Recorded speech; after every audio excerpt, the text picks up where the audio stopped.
Amis randonneurs, bonjour. Aujourd'hui, on se retrouve pour la présentation de ma micro-doudoune, le pull Torrid Apex. Depuis 3 ans, j'ai abandonné ma micro-doudoune Patagonia Nano Puff pour cette doudoune et je vais t'expliquer pourquoi.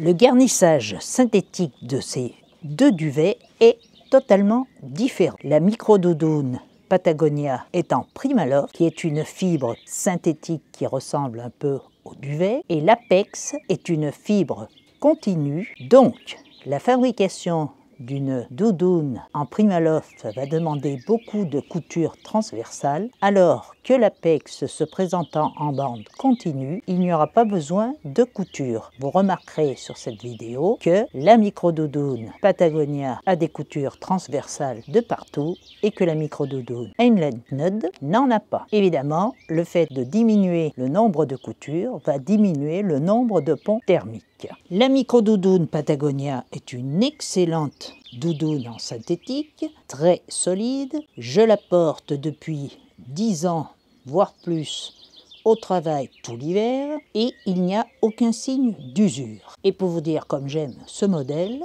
j'en ai 3 et toutes les 3 ont été achetées d'occasion sur Le Bon Coin. Mais ce n'est pas cela qui m'a fait changer de matériel.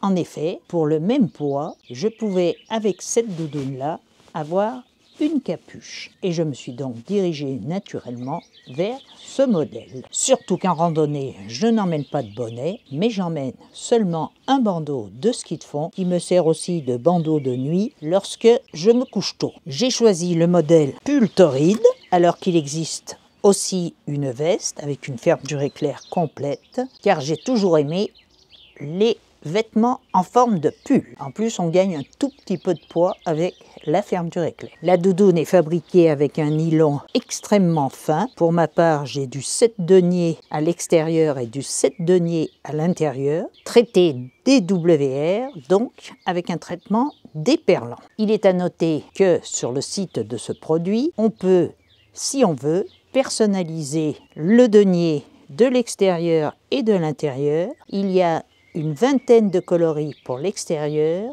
et 14 coloris pour l'intérieur. Pour ma part, je l'ai choisi en marron pour l'extérieur. Je n'aime pas être vu dans la nature et je l'ai choisi en orange à l'intérieur de manière à ce qu'en cas d'accident, je puisse être localisé plus facilement. Le garnissage intérieur en Apex est de 67 grammes au mètre carré, qui a l'avantage par rapport à une doudoune en plume de pouvoir continuer à tenir chaud même s'il est mouillé. Évidemment, s'il est trempé, il fait assez éponge. Son poids est de 238 grammes en taille M. Pour information, je mesure 1,70 m et 65 kg et la taille M est parfaite. Je peux mettre dessous une polaire. Il est à noter aussi que sur le site, on peut personnaliser la capuche, en prendre une plus grande si on pense porter un casque et prendre un torse plus long. La capuche, elle, est en option et comme je vous l'ai dit précédemment, il y a 2 options de taille. Personnellement, j'ai pris la taille standard. La capuche peut être réglée avec 2 petits cordons sur les côtés pour pouvoir la fermer. La fermeture éclair, quant à elle, est une YKK qui descend jusqu'ici. Alors, j'ai choisi le modèle pull pour sa poche kangourou qui me permet, lorsque je pars le matin ayant le syndrome de Raynaud, qui me permet d'avoir les mains au chaud au début de ma randonnée. La taille a aussi d'élastique et elle a aussi 2 cordons de serrage qui sont dissimulés à l'intérieur de la poche kangourou, qui permettent de minimiser les entrées d'air. Les manches, elles, sont pourvues aussi d'un élastique pour minimiser les entrées d'air, mais nous reviendrons sur ce point un peu plus tard dans la vidéo. Alors la coupe est assez minimaliste, elle est assez ample pour pouvoir mettre en dessous une couche supplémentaire. Elle n'est pas très saillante, avec un aspect un peu sac poubelle. La Patagonia l'est beaucoup plus, mais cela reste un avis personnel.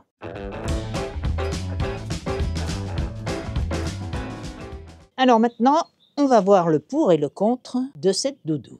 On va d'abord voir les points forts et ensuite on verra les points faibles. Premier point fort de cette doudoune, elle permet de rester relativement au chaud, même mouillé, par rapport à une doudoune en duvet qui ne va pas du tout supporter d'être mouillé. Le duvet va s'agglomérer et n'offrira plus aucune protection contre le froid. Deuxième point fort, elle est facile à laver puisqu'elle est en synthétique.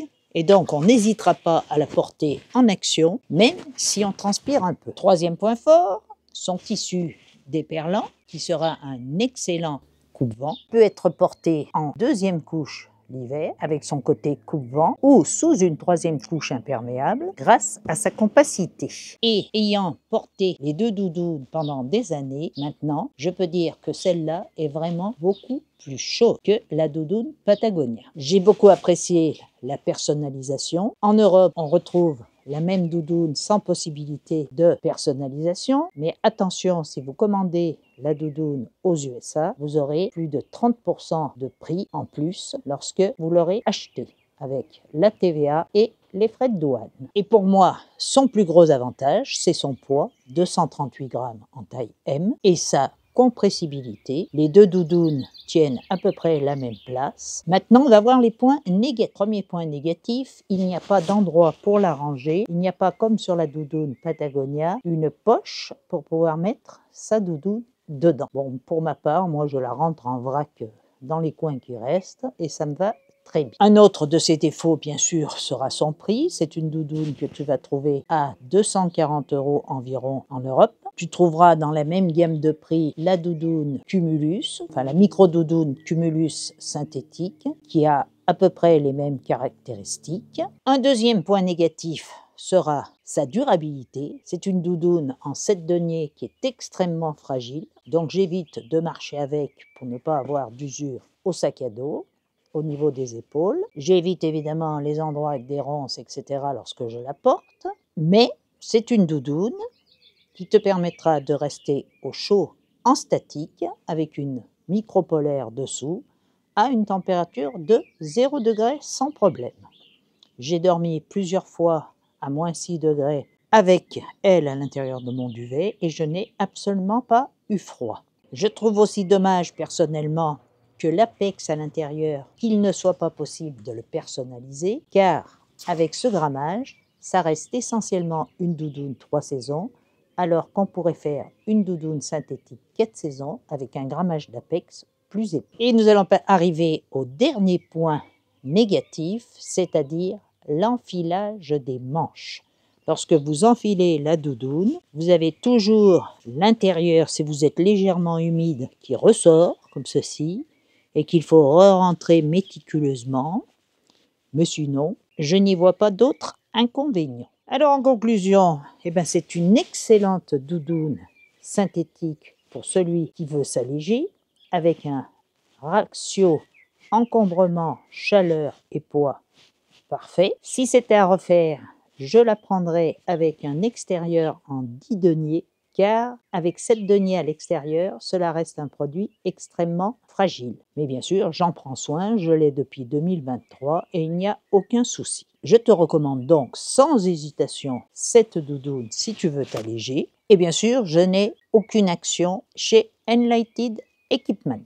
Et bien sur ce, à bientôt pour de nouvelles randonnées. Ma cheville est en voie de guérison, donc ça va repartir. Ciao!